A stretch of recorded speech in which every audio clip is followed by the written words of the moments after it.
Samantala, lalahok ang Philippine Air Force sa pitch black exercises ngayong taon na gaganapin sa Darwin, Australia.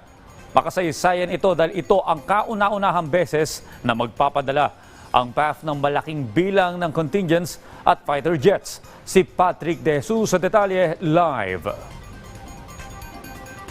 Audrey, magandang umaga mula rito sa Darwin, Australia. Nagsimula na ngang dumating dito ang mga contingent mula sa Philippine Air Force na lalahok para sa Pitch Black Exercises 2024.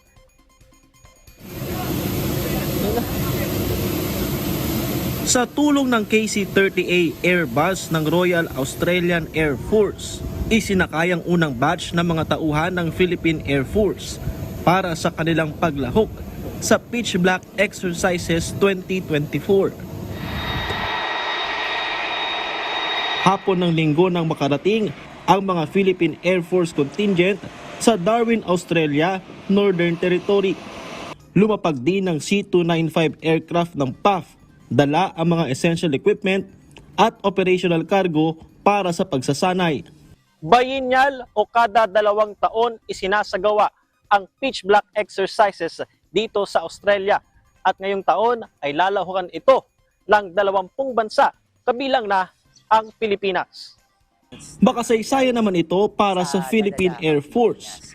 Kung sa mga nakalipas na edisyon ng Pitch Black Exercises ay nagsisilbi lamang silang observers, ngayon sa kauna-unahang pagkakataon ay magpapadala sila ng malaking bilang ng contingent pati na ang kanilang FA-50 fighter jets.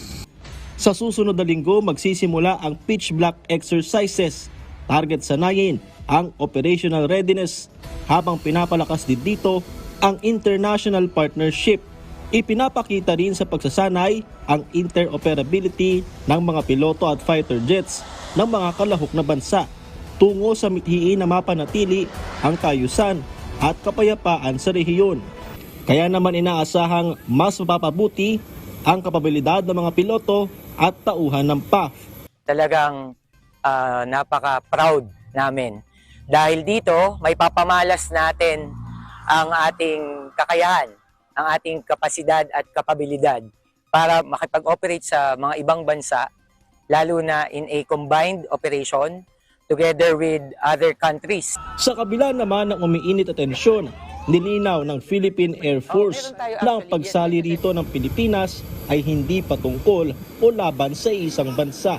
Ito ay hindi directly involved doon sa issue na ito. Dahil wala pa man iyon, matagal na tayong lumalahok sa mga ganitong exercise. Noon pa man, ginagawa na natin na mag-observe, makita kung paano ginagawa para rin sa ika-i-improve or ikakaganda, develop ng ating hukbong sandatahang ng Pilipinas. Kabilang sa mga aktibidad ay ang flyby at counter-air and air interdiction. At dahil Pitch Black ang pangalan, hindi lang umaga, kundi pati gabi ay gagawin ang mga pagsasanay. Samantala, una na ring dumating ang mga kinatawan at fighter jets mula naman sa Italian Air Force. Audrey, sa mga susunod na araw naman, inaasahan yung pagdating ng FA-50 fighter jets ng Philippine Air Force. Ito nga yung aircraft o air asset na kanilang gagamitin para sa Pitch Black Exercises. Sa kabuuan naman, Audrey, ay 162 na main body personnel at 30 mobility personnel ang contingent mula sa PAF ang lalahok dito sa Pitch Black Exercises. Yan muna ang pinakahuling ulat mula rito sa Darwin, Australia. Balik sa inyo, Audrey. Maraming salamat, Patrick De Jesus.